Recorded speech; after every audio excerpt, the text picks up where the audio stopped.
World's best law of attraction money and success coach అయిన ప్రముఖ షేక్ అన్వర్ గారిచే మే 18th హైదరాబాద్ లో జరగబోయే one day magic of law of attraction and millionaire mind work shop కి register చేసుకోండి.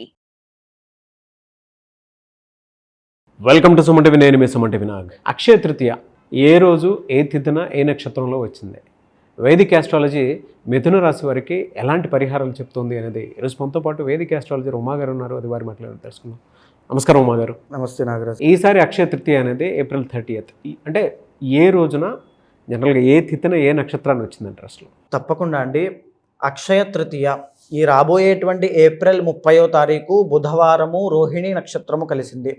మన శాస్త్రములు పురాణముల ప్రకారము కృతయుగము అని పిలువబడేటువంటి యుగము ఈ యొక్క తదీ నాడే ప్రారంభమైందట.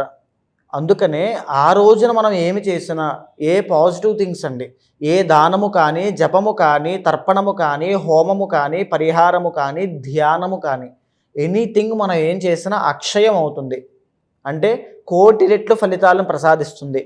మనం చూస్తే మన ఆస్ట్రాలజీలో కానీ, లేకపోతే మనం ఫాలో అయ్యేటువంటి ధర్మంలో కానీ కొన్ని ప్రత్యేకమైన వారాలకి, తిథులకి, తరువాత గ్రహాల యొక్క స్థితిగతులకి చాలా ప్రాముఖ్యత ఉంది. అంటే ఈ ప్రత్యేకమైన వారము, ప్రత్యేకమైన తిథి కలిస్తే వచ్చేటువంటి కాంబినేషన్లో పుట్టేటువంటి శక్తి చాలా ఎక్కువగా ఉంటుంది. అలాంటి తిథుల్లో అక్షయ తృతీయ కూడా ఒకటి. ఈ తిథి నాడు బుధవారము కలిసి రావడం అనేటువంటిది వెరీ రేర్ కాంబినేషన్ అండి. అంటే వెరీ పవర్ఫుల్ అని అర్థము. అందులోనూ రోహిణీ నక్షత్రం కలిసి రావడం అనేటువంటిది ఇంకా పవర్ఫుల్ అని అర్థము.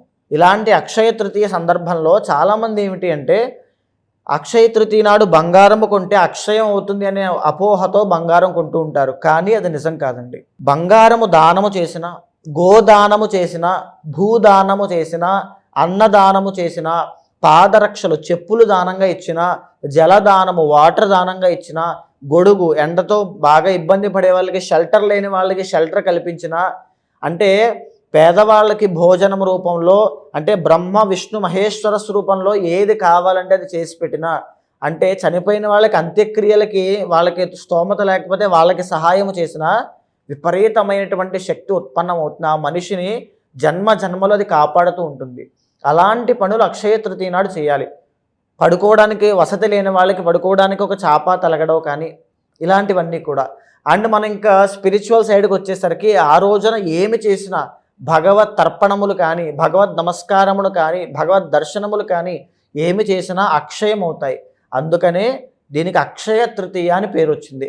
అయితే ఎవరైతే శివ సాయుధ్యాన్ని పొందాలి అనుకుంటూ ఉంటారో, అంటే శివుడి యొక్క సన్నిధికి శాశ్వతంగా వెళ్ళిపోవాలి, అనుభవించింది చాలు అనేటువంటి పరం కోసం కోరుకుంటూ ఉంటారో, వాళ్ళైతే ఎస్పెషల్గా పెరుగన్నాన్ని, తర్వాత జలదానము, తర్వాత గోధుమలు, శనగలు దానం ఇవ్వడం వల్ల శీఘ్రమే శివ సాయుధ్యాన్ని పొందుతారు అని చెబుతోంది. అంటే వాళ్ళు మరణించిన తర్వాత అంతటి శక్తివంతమైంది. అయితే ఈ యొక్క తిథి నాడు కొంతమంది ప్రత్యేకమైనటువంటి దోషాలు ఉన్న వాళ్ళకి ఆ పరిహారములు ఆచరించడం వల్ల కొంతమంది ఏంటి అంటే, నాగరాజు గారు మీరు చూస్తూ ఉంటారు, ఎన్నో గుళ్ళకు తిరుగుతూ ఉంటారు, ఎన్నో పూజలు చేస్తారు, ఎన్నో హోమాలు చేయిస్తారు, ఎన్నో వ్రతాలు, నోములు, మొక్కులు ఎన్నో ఉంటాయి. పెళ్ళి అవ్వదు, సంతానము కలగదు, సెటిల్మెంట్ జరగదు. అంటే స్కిల్ ఉంటుంది, టాలెంట్ ఉంటుంది, కానీ ఏ పని ముందుకు వెళ్ళదు. అంటే ఒక యూనివర్స్ బ్లెస్సింగ్స్ ఏదో లోపించింది అనేటువంటి భావన.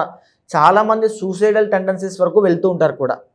అలాంటి వాళ్ళందరికీ కూడా ఇలాంటి అక్షయ తృతీయ అని పిలువబడేటువంటి తిథులు చాలా బాగా ఉపయోగపడతాయండి. ఇన్ఫ్యాక్ట్ వాళ్ళకి ఇంకో ఆప్షన్ లేదు. ఇలాంటి తిథుల్లో చేసుకోవడం అనేటువంటిది చాలా శ్రేయస్కరము. సో ఈ తిథి నాడు కనుక ఎవరైనా సరే అమ్మవారిని, మహాలక్ష్మీ స్వరూపాన్ని ధ్యానము చేసిన విపరీతమైన అంటే ధనలాభం కలుగుతుంది. ఫైనాన్షియల్ స్ట్రగుల్స్ అన్నీ పోతాయి, రుణ బాధలు తగ్గుతాయి.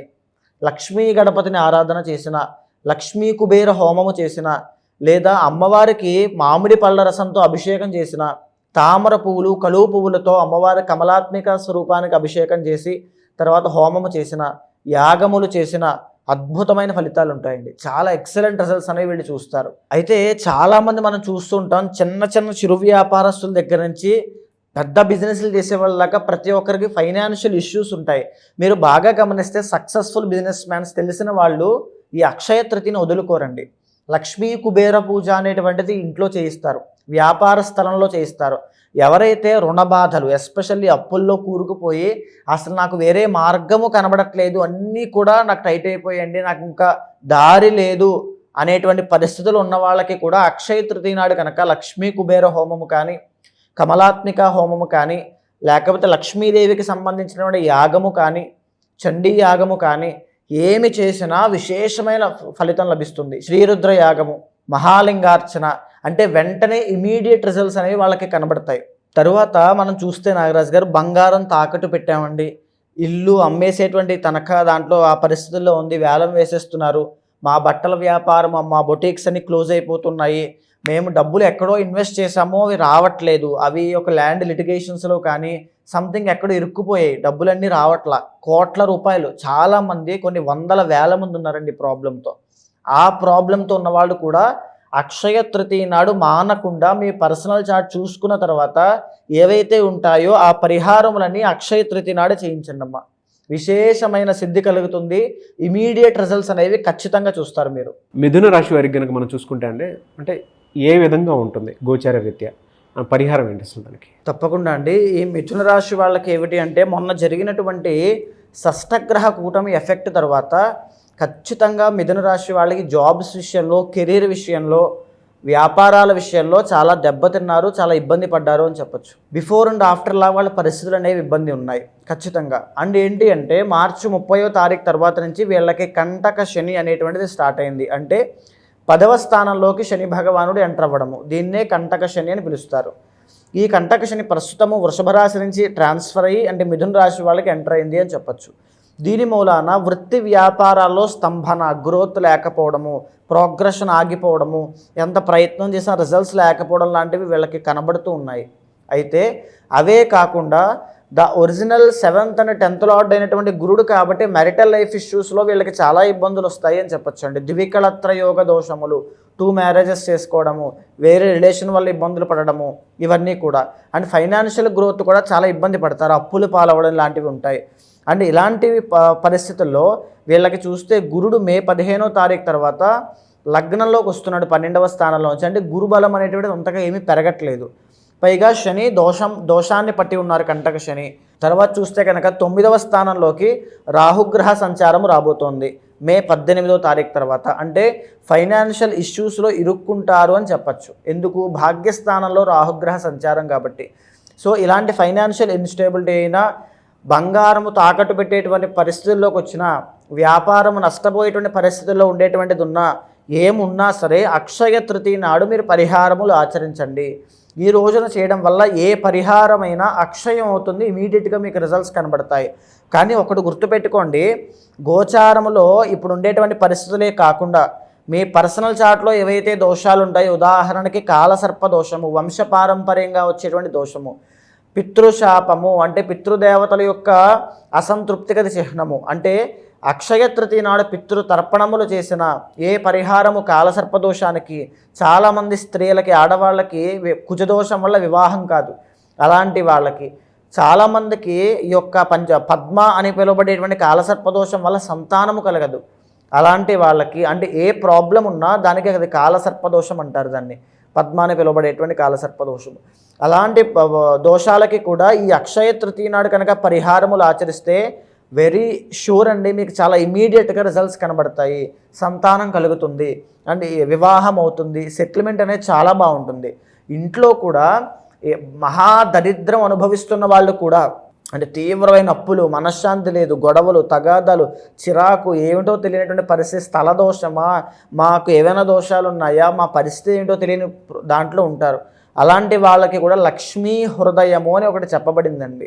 ఆ లక్ష్మీ హృదయాన్ని ఆ అక్షయ తృతీయ నాడు మార్నింగ్ టు ఈవినింగ్ మధ్యలో ఏదో ఒక 11 సార్లు కనుక పారాయణ చేసినట్లయితే, లేదా ఆ లక్ష్మీ హృదయాన్ని చదువుతూ అమ్మవారు మహాలక్ష్మీదేవికి మామిడి పళ్ళతో అభిషేకం చేసినట్లయితే అద్భుతమైన ఫలితాలు వాళ్ళు చూస్తారు. రుణ బాధలు తగ్గుతాయి, ఇంట్లో ప్రశాంతత, లక్ష్మీ తత్వం అనేటువంటిది పడుతుంది. మనుషుల మధ్యలో ఆ బంధాలు, బాంధవ్యాలు, ఆ అనుబంధం అనేటువంటిది చాలా బాగుంటుంది. ఎలా సార్ అంటే మిమ్మల్ని అప్రోచ్ అవ్వాలి అని అంటే ప్రాసెస్ ఏంటి, ఎలా ఉంటుంది? అంటే కొంతమంది అంటే గోచార రీత్యా ఇదంతా ఉంది కాబట్టి డెఫినెట్గా వాళ్ళ పర్సనల్ చాట్ త్రూ తెలుసుకొని ఆ రోజు ఏ రెమెడీ పర్సనల్గా దానికి సంబంధించి చేయొచ్చు అని చెప్పేసి తెలుసుకోవాలి అనుకున్న వాళ్ళు ఉన్నారు. ఎలా మిమ్మల్ని అప్రోచ్ అవ్వాలంటే? తప్పకుండా అండి. అలాంటి వాళ్ళు ఎవరైనా ఉంటే మనం మాట్లాడుకునేటువంటి అంశం అంతా కూడా గోచారం కోసం మాట్లాడుకుంటున్నామండి. కానీ మీ పర్సనల్ చార్ట్ అనేటువంటిది చాలా యూనిక్గా డిఫరెంట్గా ఉంటుంది. అక్కడ మీరు ఏ సమస్యతో ఇబ్బంది పడుతున్నారో దానికి కారణం ఏమిటి అనేటువంటిది తెలుస్తూ ఉంటుంది. ఆ పర్సనల్ చార్ట్ చూసిన తరువాత మాత్రమే ఆ పరిహారమును, నిర్దిష్టమైన పరిహారములు ఆచరించండి. ఇమీడియట్ రిజల్ట్స్ వస్తాయి. పర్ఫెక్ట్ పరిహారం ఆచరించినప్పుడే మనకి రిజల్ట్స్ అనేవి కనబడుతూ ఉంటాయి. సో అలాంటి వాళ్ళు ఎవరైనా ఉంటే తప్పకుండా మీకు కింద కనిపించే నెంబర్కి కాల్ చేస్తే మా వాళ్ళు మీకు పూర్తి వివరాలు అందిస్తారు. తప్పకుండా అపాయింట్మెంట్ తీసుకున్న వాళ్ళకి గోచారము, పర్సనల్ చార్ట్ చూసిన తర్వాత పరిహారములు చేయించి ఒక మంత్రోపాసన ఇచ్చి వాళ్ళకి మంచి రిజల్ట్స్ వచ్చేలా చేస్తానమ్మా. డెఫినెట్గా అండి. ఎనీవేస్ థ్యాంక్ యూ అండి. థ్యాంక్ యూ సో మచ్ అమ్మ గారు. చూసారు కదండి వీడియో. ఈ వీడియోపై మీ అభిప్రాయాన్ని కమెంట్ బాక్స్లో పోస్ట్ చేయండి. ముఖ్యంగా మీరు కనుక అకార్డింగ్ టు వేదిక్ ఆస్ట్రాలజీ మీ పర్సనల్ చార్ట్ ఏ విధంగా ఉందో తెలుసుకోవాలి అనుకుంటే, ఎస్పెషల్లీ అక్షయ తృతీయ నుంచి ఏ విధంగా ఉండబోతుంది అనేటువంటి విషయం తెలుసుకోవాలనుకున్నా కూడా స్క్రీన్ మీద మీకు కాంటాక్ట్ నెంబర్ కనిపిస్తుంది. దాన్ని మీరు కాల్ ఆర్ మెసేజ్ వాట్సాప్ చేసి అపాయింట్మెంట్ బుక్ చేసుకోండి. అండ్ ఈ వీడియో లైక్ చేయండి, షేర్ మాత్రం తప్పకుండా చేయండి. ఇలాంటి మరిన్ని వీడియోస్ కోసం మా ఛానల్ ఫాలో అవ్వండి. Thank you.